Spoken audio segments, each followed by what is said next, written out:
À 5 heures du matin, alors que Boston dort encore, les lumières sont déjà allumées dans la cuisine du restaurant Rosemary. Le bâtiment en briques rouges qui fait face à la rue abrite tranquillement 45 ans d'histoire. Elisabeth ouvrit sa lourde porte, saluant une autre matinée inchangée. Bonjour, Tom. Elisabeth Rosemary salua le chef cuisinier Tom Riley en enfilant sa blouse blanche comme à l'accoutumée. Tom, qui avait déjà besoin d'une pâte à pâte, fit un léger signe de ses mains couvertes de farine en guise de réponse. Ces pâtes faites à la main sont l'un des plats phares du restaurant. L'odeur de la levure flotte dans la cuisine. Elisabeth respire profondément. Cet arôme lui rappelait les souvenirs les plus anciens. Les jours passés à jouer dans la cuisine du restaurant de ses parents lorsqu'elle était enfant. À regarder son père faire des pâtes à la main depuis une petite chaise. Les souvenirs de la voix chaleureuse de sa mère discutant avec les clients habituels qui résonnaient doucement dans la salle à manger. Son regard s'est arrêté sur une vieille photographie accrochée au mur carrelé de blanc. Une photo de famille datant de la première ouverture de l'établissement. Son jeune père, George, et sa mère, Martha, la serrant dans leurs bras, elle et sa sœur Caitlin, lorsqu'elles étaient enfants. Le sourire fier de son père sur la photo réchauffe le cœur d'Elisabeth. À côté, il y avait une photo de sa remise de diplôme à l'école culinaire et une autre de sa reprise de l'entreprise familiale après avoir terminé sa formation à New York. Chacune d'entre elles racontait l'histoire de son profond attachement à cet endroit. Lise, peux-tu m'aider à préparer la sauce aux truffes? La voix de Tom la ramena à la réalité et Elisabeth prit place devant la planche à découper avec des gestes exercés. Ses mains saisissaient le couteau avec fierté, à la fois en tant que chef et en tant que propriétaire. Des nouvelles marmites en cuivre sont alignées sur le comptoir et de riches arômes s'échappent du simple bouillon préparé la veille. Dans la salle à manger, des banquettes d'un rouge profond attendaient tranquillement le matin, avec des verres à vin méticuleusement polis, disposés avec soin sur des nappes blanches. Dans le silence qui précède l'ouverture, les deux hommes travaillent en parfaite synchronisation dans la cuisine. Dehors, le ciel s'éclaircit peu à peu. Les rayons du soleil matinal traversaient le présentoir de bouteilles de vin anciennes, créant des motifs éthérés sur le sol. Bonjour, Frangine. Elisabeth se retourna à l'entente de cette voix soudaine et découvrit Caitlin qui se tenait là. Sa sœur, qui avait quitté son emploi dans la banque d'investissement il y a 6 mois pour revenir au restaurant, était vêtue de son habituel tailleur. Le bruit de ses talons qui claquaient alors qu'elle entrait dans la cuisine en portant un sac de marque de luxe semblait quelque peu déplacé dans l'atmosphère de la cuisine. Vous êtes anormalement en avance. J'ai de nouvelles propositions de menu. J'en parlerai au dîner de ce soir. J'ai également réfléchi à notre stratégie de marketing sur les réseaux sociaux. Les yeux bleus de Caitlin brillaient de quelque chose d'intrigant. Depuis son retour, les propositions se succèdent, des nouveaux menus au changement d'intérieur. Il est vrai que beaucoup de ces suggestions sont logiques. Elisabeth réfléchit tout en coupant les oignons. Tradition et innovation. Cet équilibre délicat est toujours un défi qui occupe son esprit. Les recettes héritées de son père. Les relations avec les clients réguliers que sa mère chérissait. Sa mission, croyait-elle, était de trouver un moyen de les préserver tout en s'adaptant à l'évolution des temps. Au fait, ajouta Caitlin comme si elle s'en souvenait soudain, maman et papa ont approuvé le concours de Chicago. Les mains d'Elisabeth s'arrêtèrent un instant. Le concours national de cuisine italienne. Une scène sur laquelle elle avait rêvé pendant des années de concourir. Si elle y participait, cela nécessiterait un voyage de 2 semaines. Mais le restaurant. Je m'en occupe. Tu ne peux pas rater cette occasion, n'est-ce pas? Et puis, papa et maman ont confiance en mon jugement. Elisabeth acquiesça lentement aux paroles de sa sœur. En effet, c'était une occasion qu'elle ne pouvait pas laisser passer. Pourtant, quelque chose la tracasse au fond de son esprit. Est-ce son instinct de cuisinière? Ou son intuition de grande sœur? Le ciel de Chicago porte la brise rafraîchissante de mai. Marchant d'un bon pas dans le terminal de l'aéroport, Elisabeth touche la médaille d'or qui brille sur sa poitrine. Elle a remporté le concours national de cuisine italienne. C'était encore un rêve. Tout le monde sera si heureux. Dans le taxi, Elisabeth sourit en imaginant la réaction de sa famille. Son père, en particulier, serait fier. Le restaurant n'avait jamais remporté de prix depuis son ouverture. Alors que les paysages familiers de Boston commencent à apparaître, le cœur d'Elisabeth s'emballe. Cependant, lorsqu'elle descendit de voiture devant le restaurant, elle sentit que quelque chose n'allait pas. Le restaurant aurait dû être en pleine effervescence avec les préparatifs de l'ouverture, mais l'intérieur était étrangement calme. Pourtant, l'intérieur était étrangement calme. Les plantes en pot à l'entrée semblaient négligées, les feuilles flétries se balançant au gré du vent. J'y suis de retour. En entrant dans l'étage, des membres du personnel qu'elle ne connaissait pas lui ont jeté des regards froids. Il n'y a pas eu de salutation chaleureuse. Les photos de famille accrochées au mur ont été remplacées par des œuvres d'art moderne. Tom n'est nulle part. A eu lieu de cela, un jeune chef inconnu donnait des instructions en cuisine. Le tableau des menus n'affichait aucun plat italien traditionnel, seulement de la cuisine fusion moderne. Que est-ce qui se passe? Confuse, Elisabeth se dirige vers son bureau. Mais au moment où elle s'apprête à ouvrir la porte, elle entend des voix à l'intérieur. La voix de Caitlin est celle d'un inconnu. M. Sterling, l'examen final du contrat est terminé. Parfait, Caitlin. Je suis impressionnée par vos capacités. Ouvrant la porte avec hésitation, Elisabeth trouva Caitlin assise au bureau. Le vieux fauteuil en cuir de son père avait été remplacé par une élégante chaise de bureau. À côté de sa sœur se tenait un homme sophistiqué d'âge moyen. Oh, bon retour, Frangine. Caitlin sourit gracieusement. Son expression était empreinte d'une froideur inhabituelle. Caitlin? Pourquoi était-ce-vous dans mon bureau? Et qui est-ce? Anthony Sterling, vice-président de Sterling Développement, lui présenta Caitlin, avant de se caler dans son fauteuil. Oh, et c'est mon bureau maintenant. Que est-ce que tu veux dire? Maman et papa m'ont nommé PDG. Nous n'avons plus besoin de toi. Les mots étaient lancés sur un ton presque enjoué, comme si elle s'amusait à blesser sa sœur. Les mains d'Elisabeth tremblent. La médaille d'or est froide contre sa poitrine. Ce doit être une erreur. Je vais vérifier auprès de nos parents. Elle sort son smartphone et compose le numéro de sa mère. Après 2 sonneries, la voix de sa mère se fit entendre. Maman, qu'est-ce qui se passe? Ah, Elisabeth, la voix de sa mère n'avait pas sa chaleur habituelle. Tu as eu des nouvelles de Caitlin, n'est-ce pas? Oui, mais pourquoi? Ta sœur est plus compétente que toi. Tu es renvoyée. Sors tout de suite. Elisabeth mit silencieusement fin à l'appel. Ses doigts tremblaient. Dans le bureau, elle entendait les rires de Caitlin. Le vice-président Sterling observait la scène avec intérêt. J'ai emballé vos affaires. Le contenu de votre bureau est dans une boîte dans l'arrière-cour. Elisabeth regarda lentement autour d'elle. De nouvelles décorations ornaient les murs et des dossiers inconnus s'alignaient sur les étagères. Le carnet de recettes de son père et la liste de clients écrite à la main par sa mère n'ont pas été retrouvés. Et ne vous inquiétez pas pour les relations avec les clients, ajoute Caitlin. Nous avons une nouvelle vision. Nous n'avons pas besoin de nous accrocher aux anciens habitués. Le vice-président Sterling afficha un sourire en coin. Elisabeth sentait quelque chose d'inquiétant dans son expression. Mais elle n'avait pas la capacité émotionnelle de s'y intéresser maintenant. En traversant la cuisine pour se rendre dans l'arrière-cour, elle vit le nouveau chef aboyer des ordres tandis que des membres du personnel peu familiers se précipitaient. Personne ne regardait dans sa direction. Ramassant le carton, Elisabeth quitta le restaurant le cœur lourd.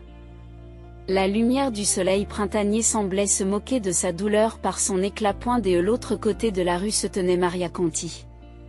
Cliente régulière depuis l'ouverture, elle la regardait d'un air inquiet. Elisabeth fait une petite révérence et s'éloigne précipitamment. Des larmes coulent sur ses joues, mais Elisabeth ne s'arrête pas de marcher. Elle a gravé cette frustration et cette humiliation profondément dans son cœur. Elisabeth s'assit seule sur son lit, fixant l'écran de son smartphone. Instagram était rempli de nouvelles photos du restaurant Rosemary. Des éclairages modernes illuminaient des présentations innovantes. Il ne restait plus aucune trace de la cuisine italienne traditionnelle. Les posts étaient légendés d'un vent frais dans la tradition de Boston et avaient recueilli de nombreux likes. Madame, c'est encore votre mère qui vous appelle. Lucie, la gouvernante, apparut avec le combiné du téléphone fixe. Elisabeth secoua légèrement la tête. Cela faisait 15 appels rien que cette semaine. Elle laissait tous les appels de ses parents sur sa boîte vocale. Et ne sont-ils pas inquiets? Oui, j'en suis sûre. Mais je ne suis pas encore prête à parler. Elisabeth se leva et se dirigea vers la cuisine. Cette petite cuisine était tout ce qu'elle avait pour cuisiner. Pourtant, ses mains ne se reposent pas. Elle commença à couper des légumes en tenant fermement le couteau. Elle éminça des oignons. Des cubes de céleri. Julie et carottes. Elle essaya de calmer son esprit en revenant à l'essentiel. Lise. Ouvrez. Il faut qu'on parle. Soudain, on frappe à la porte. C'était la voix de Tom Riley. Elisabeth hésita un instant, mais finit par aller ouvrir la porte. Il vous a enfin trouvé, il était à bout de souffle. J'ai quitté le restaurant. Ce nouveau chef ne comprend même pas les bases de la cuisine. Et la façon dont il traite le personnel. Pendant qu'Elisabeth écoutait l'histoire de Tom, elle préparait du thé. À travers la vapeur, son expression était remplie d'amertume.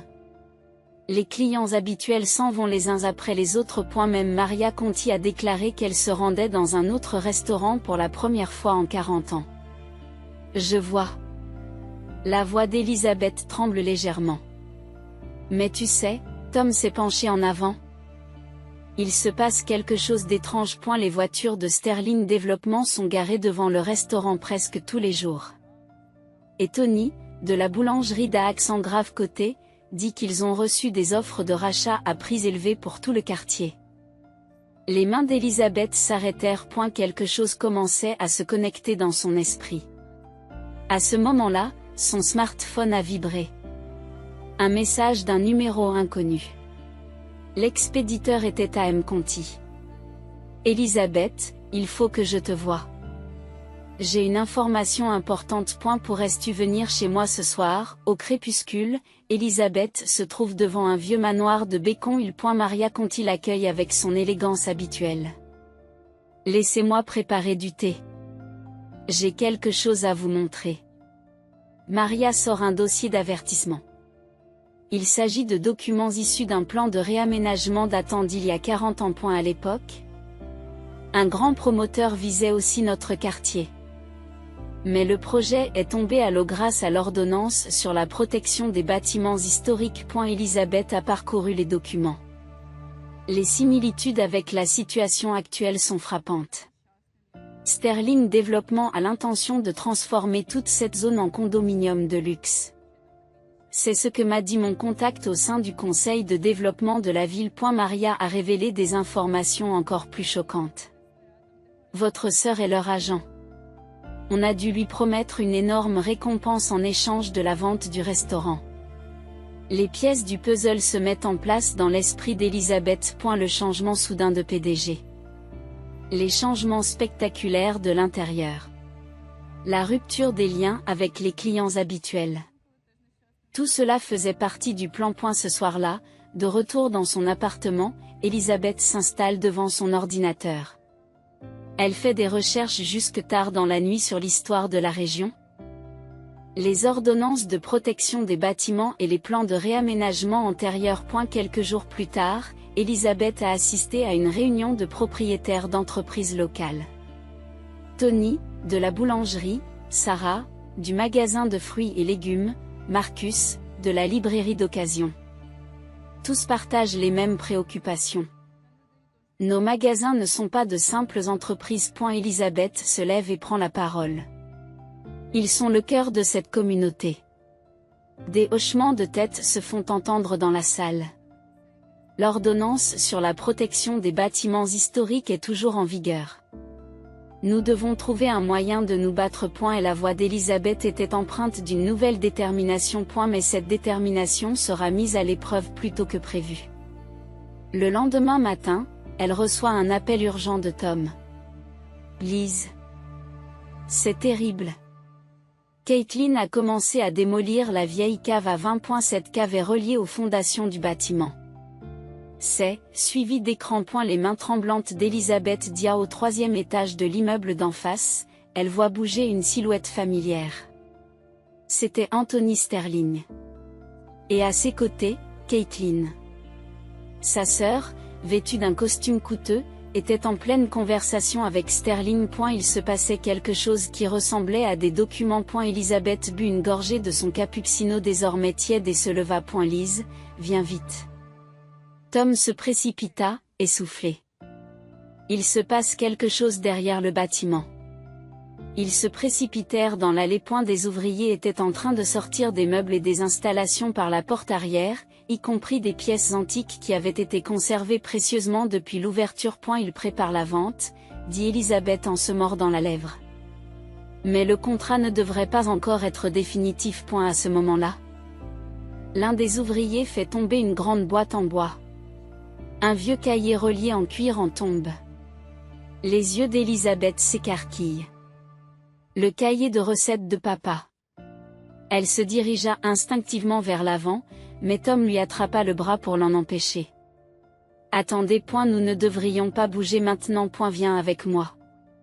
Tom la conduisit jusqu'à un vieil entrepôt situé un peu à l'écart de la rue. Plusieurs visages familiers y étaient déjà rassemblés. Tony de la boulangerie, Maria Conti, Anne. Barbara Morrison, journaliste. Cela fait longtemps, Elisabeth. La journaliste vedette du Boston Daily sourit gentiment. J'ai entendu parler de votre situation par Maria. Et regardez ça.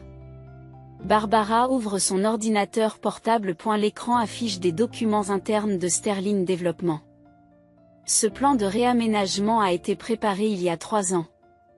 Il prévoyait de transformer toute la zone en condominium de luxe. Coût total 200 millions de dollars. Le pâté de maison de votre magasin en est le centre. Elisabeth sursaute. Le défilement de l'écran a révélé des informations encore plus choquantes. Sterling a prévu de travailler avec des personnes clés pour supprimer l'opposition locale. Et ils ont jeté leur dévolu sur votre sœur, Caitlin. Tony ajouta de nouvelles informations. Hier, il y a eu un développement intéressant au conseil de développement de la ville. Sterling Développement a déposé une demande de permis de construire d'urgence. La raison, la nécessité d'une démolition d'urgence en raison de dangers structurels. Et elle n'en est pas question. La voix d'Elisabeth tremble. La cave à vin s'est effondrée. Oui, c'était prévu, dit Maria à voix basse. Ils essaient d'imposer une démolition d'urgence en utilisant cet effondrement comme excuse. À ce moment-là, elles entendent une voiture à l'extérieur de l'entrepôt. En jetant un coup d'œil prudent, ils ont vu une voiture de luxe s'arrêter devant le magasin. Ses parents sont sortis de la banquette arrière. George et Martha Rosemary se tenaient devant le magasin, l'air différent de d'habitude. Son père, en particulier, arborait une expression épuisée. Sterling et Caitlin sortirent pour les accueillir. Elisabeth commença à se précipiter, mais Barbara l'arrêta. Attendez. Regardons encore un peu. Le groupe rentra à l'intérieur. Au bout d'un moment, le téléphone de Tom vibra. Je sais ce qui se passe à l'intérieur. Mon jeune collègue y travaille toujours. Tom a lu le message reçu.